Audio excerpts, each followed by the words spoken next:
Hey, good morning, Red Army. It's your boy Case, aka Face, doing this for 1870 Casualty, brought to you by Terrace Coat and Moo with Me Ice Cream. And this is my reaction to the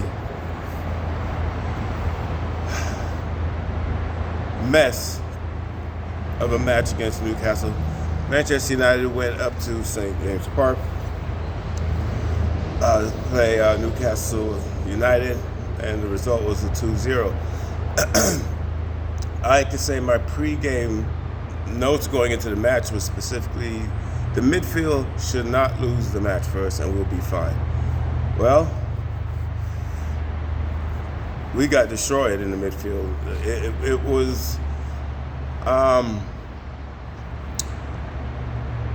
too many times our center backs and our right back and our left back, we were put in position where they had to be the ones to progress the ball from the back to the attacking. So the midfield was nowhere to be found. Newcastle was excellent with their press. They were organized with their press. They knew what to do to beat us, and they stuck to it. All they did was press us in the back. There's too many situations where they were pressing us with three. Lissandro or Varane was holding onto the ball, and there was no one showing, no one coming to get the ball, no one help being available to pass through. So Newcastle was like, we're going to press, and who cares about the space behind us because there's nobody going to come up and attack in that space area. And you know, it was cute to say that we wanted. Some people, back Scotty, even myself, we back Scotty and say he puts in a shift, he's a hard worker. It's got to be more than that. It's got to be cerebral. It's got to be, game awareness. It's got to be a desire to go get the ball. You have to have no fear. Ten Hag says it all the time, we have to play with no fear, and I feel like our midfield, in certain aspects, play with no fear. So what happened was, Bruno was dropping deeper to go get the ball, so he was out of position. So he was not close to Rashford. Rashford was out of the game. I think Rashford had about 2 touches. It's shocking how much better we are with Eriksen and Class-emiro. I mean, with Class-emiro alone, we win 70% of our games. We lose 30% without him. Right now, we are on a run right now that is not comfortable. We went from being a lock, well, no, not a lock, but comfortably into the Champions League. Now we're in a fight for the Champions League. So now this team went from a situation where, all year we were talking about, oh yeah, it's great. At least we know we're top 4. We don't know that today, because Spurs still has to play Everton.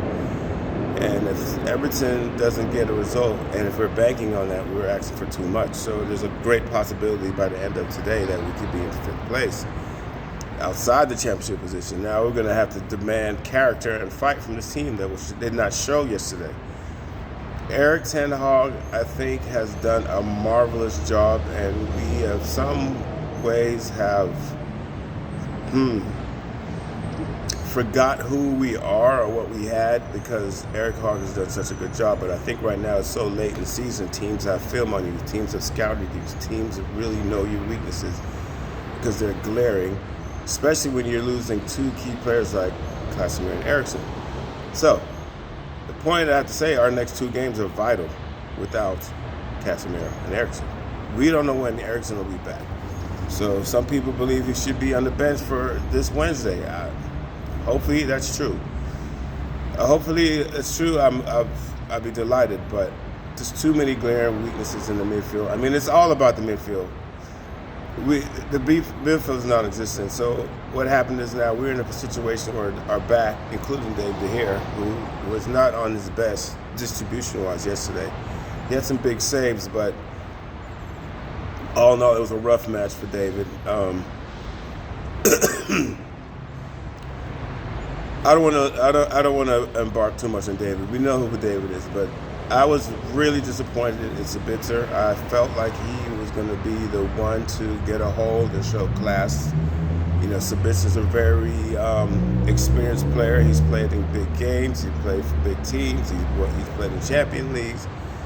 And he did not go and be the one responsible for making sure the midfield was playing up to par. Because at some point, everybody had to realize that the midfield was losing the battle. 2-0 is actually flattering for us. It could have been anywhere between 4 to 5 because they had so many goal opportunities. David had 2 good saves, and they had a lot of shit that they skied over the net. We were very lucky to come out with 2-0. The things that would disappoint me the most, there was no response, there was no urgency, there was no fight, there was no pride. We lost all of those characteristics that we've seen all year. But we've also had Class-emiro in there for a good portion of there, and he shows that leadership in the midfield. We need so much next season. Right now, we're limping in to the end. Right now, it's a fight, and then at this point, we feel that we're going to get healthy, and there's going to be a lot of good things to come. But at this point, if we suffer any more suspensions, any more injuries, we might not be able to do more than what we are doing right now, and that's being Caribou Cup champions. Newcastle's not going to go anywhere. I honestly believe Newcastle is going to be in the top 4 from what I saw yesterday. And what they've done all year, they've been consistent. There's 4 teams that we're better than with away goal percentages or away goals given, and they're all like in the top, the bottom 4 teams in the league.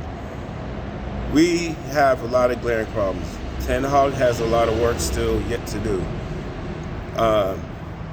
We need to be sold. We need reinforcements. We need to be able to make a plan of attack for next year, because right now we can't. Our ownership is handicapping us. It's holding us back. We don't know what our situation is. I know that they have to pay $200 million of debt by June 23rd, or we might fall under financial fair play penalties. So the Glazers have left us in a mess. We're still, as my good friend Pat says, we are still dealing with residual fucking because of them. And it starts with them. We could talk about Ten Hag needs this and that. We need to get this player, and the midfield's not doing here. Our ownership is the problem. It's still lingering. It's still a major deterrent. It's a progress, and the only way things can get better, I'm telling you, Ten Hag has done miracles. Maybe some say this was probably his worst game coaching. For us, fine, let it be that. But I know he's going to figure out something and bounce back. He's going to do his best to make sure it happens. Can the players match what he wants to do? And I want to say, at this point, you would say no. Well, the current roster, you would say no. I'm looking forward to Wednesday against Brentford. I know our boss is going to have tactics to beat them, and it's up to the boys to, back him. But we can't have the midfield performing like that. Brentford's already beaten us once this year, 4-0 at their house. Now we have them at Trafford. It's easy to stop us. It's easy to stop us, and that's all it is. If you're organized, you press, you have confidence that your midfield would outplay ours, you're going to beat Manchester United Football Club.